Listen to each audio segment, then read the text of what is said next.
All right, in my 6 years of doing VRChat content, let me tell you how I stream VRChat, the privacy concerns that you might have, the different things that you might not know exist, and anything that if you were like a fresh new VTuber in whatever agency that's out right now, and you're like, hey, I have to get on and I don't know what's happening, let me tell you and give you some peace of mind in how you're going to create your content.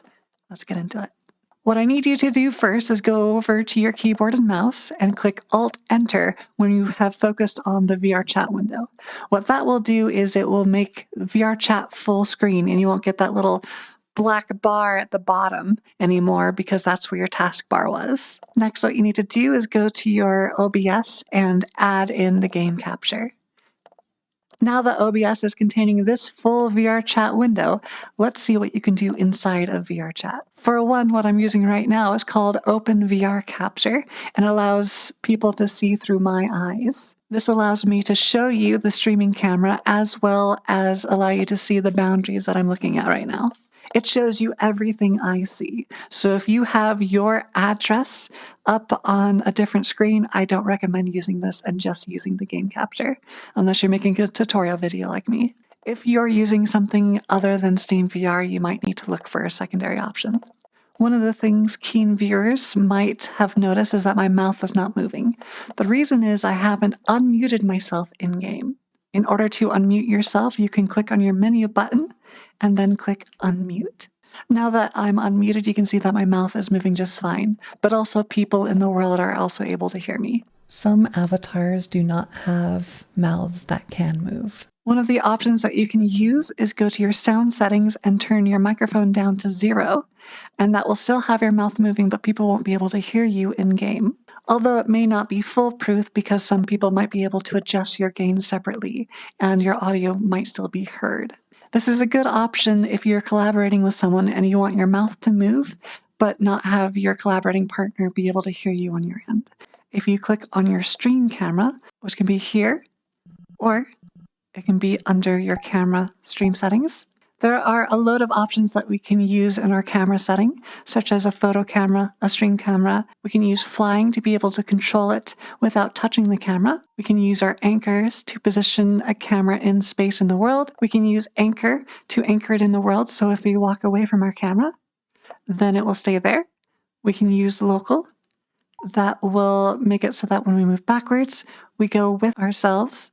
And we can use default, which will make the camera shift over to wherever the camera is. With local and world, you're able to pick and drag the little emote and the controlling operator separately. If you're going to be grabbing the camera and moving it around, you'll want to click on smooth. So that way, when you move the camera really fast, it will take a while to catch up. And if you're really shaky hands, then it won't show as much as when you have the smoothed off. You can use the camera auto level feature to make it so that you are not sideways and that you are always perpendicular with the camera. You can use the look at me to be able to walk around your setting and have the camera follow you. You can use focus as an autofocus, and I'd recommend against it while streaming as some of your footage might be blurry to the audience members. Only do it if you are constantly aware of the camera and its position. Pins set up different locations for our behaviors.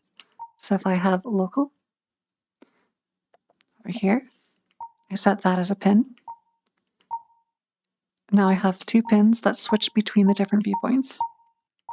You can use masks to set up a green screen to hide and show UIs. If you get rid of the environment, you can use a setting for transparency in OBS. Hiding remote users means that everyone else is hidden in a public room. If you hide a local user, you hide yourself. The rest of the camera settings you can learn at your leisure. If you'd like to stream in first-person view, I can recommend using Steadicam if you have the CPU and GPU power for it, because it will turn bobby head movements into a much smoother experience for your chat. While you're streaming, you might visit some worlds that might have copyrighted audio.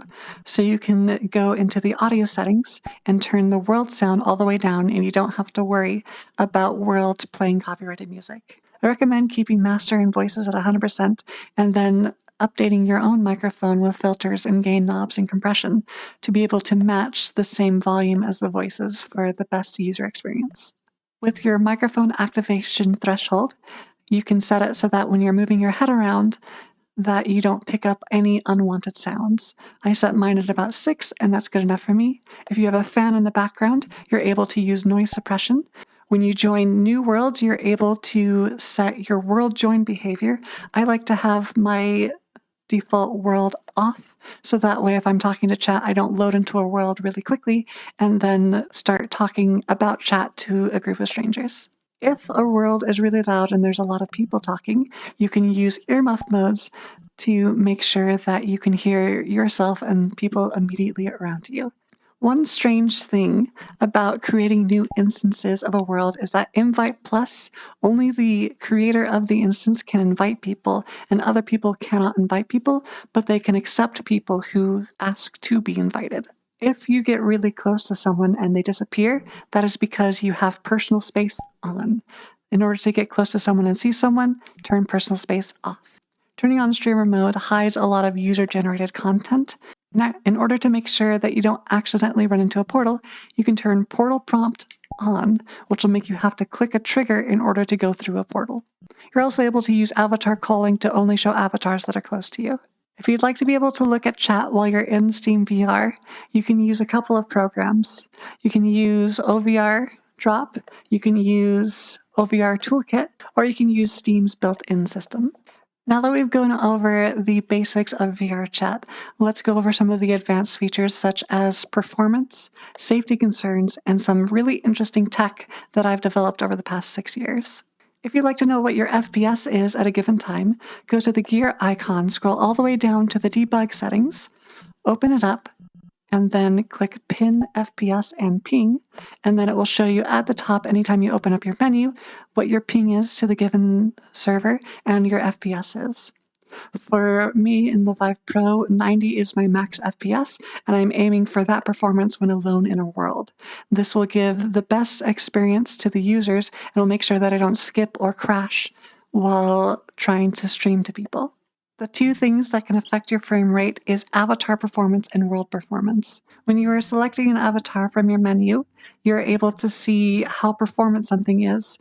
Green is good, orange is medium, and then red is poor performance. I recommend using medium or better avatars for best performance. When going through a list of worlds, there is no performance ranking for a given world, but a good way to tell whether or not a world is optimized is by clicking on a world and scrolling down until you see the size. If the size is under 40 megabytes, then it most likely will be a very optimized world. Another tell is to see whether or not it's both for PC and Quest. Size isn't everything. Some small worlds are poor performance and some large worlds are good performance, just depending on how people optimize such things as lights, topology, and shaders. Some things that you can do when entering a public world to make sure that you don't crash from the amount of poor performant avatars, because about 90% of VRChat is poor performant avatars, is going to the graphics quality and setting particle emitters and graphic quality to low. If you would like to go to public worlds and hide poor performing avatars, you can do that by going to avatar optimization settings. Settings that I use are poor and below. Download size, I use 400 megabytes. For the maximum uncompressed size, 100 megabytes. Once you get to 20 plus people in a lobby, it's no longer your GPU that's limited, but the networking and CPU usage. If you need extra performance, you are able to turn off the stream camera and off any stabilization that you have. Also, any filters, depths of view, and any post-processing also affects performance as well. Now that we've gone over performance, let's move into privacy concerns. If you are uploading your own custom model, please do not think that turning Allow Avatar Cloning off makes it so that people can't steal your model. Once it's been uploaded to VRChat, people are freely able to download and view the model files on their computer. They're able to use such things as a GPU ripper in order to take the raw data that they're seeing and then convert that into the model. It's not super common and is a bit technical, but it can happen. So just know that once you've uploaded it, it's possible for people to rip it and take it out of VRChat. If your avatar is uploaded as a public and not private avatar, people can use the avatar ID in order to load into the model, even if you have avatar cloning off. If you do not want your IP to be leaked, the only way for an IP to be leaked as of right now is to allow untrusted URLs. Now that we're done talking about all the stream settings, performance settings, and privacy concerns, let's talk about the fun stuff. The fun tech that makes me be able to do stuff like this. Just walk away from you and never look back. A lot of what I'm about to show you has to deal with full body, but some of these principles can be applied if you do not have full body. When you have full body, you are able to calibrate into full body. The default mode is that when I move, my head moves with me. But now I'm able to walk away from my body. I'm able to line up, have a mirror, and then click into my body. I'm able to do this by turning on legacy calibration. And the mirror shows up by going to Options, Personal Mirror, Settings, and turning on Calibration Mirror. When calibrating into an avatar, if you notice that your knees are bent, your back is out of whack, or that you're standing on tiptoes and walking on stilts, then this next tip is for you. Go to Settings, scroll down to Tracking IK. If your knees are bent, then you need to hit down on your user real height. If you're standing on stilts, then you need to go up in your user real height. A quick crash course and able to infinitely walk around everywhere is you walk in a box in your room in the largest circle that you can. And every time you turn with your controller as well. If you'd like to practice this yourself, there's a link in the description that goes to a video of me teaching a class how to do what I'm talking about. This isn't everything I know, and the information might be outdated by the time that you see this. But I hope to see you in VRChat. Have a lovely day.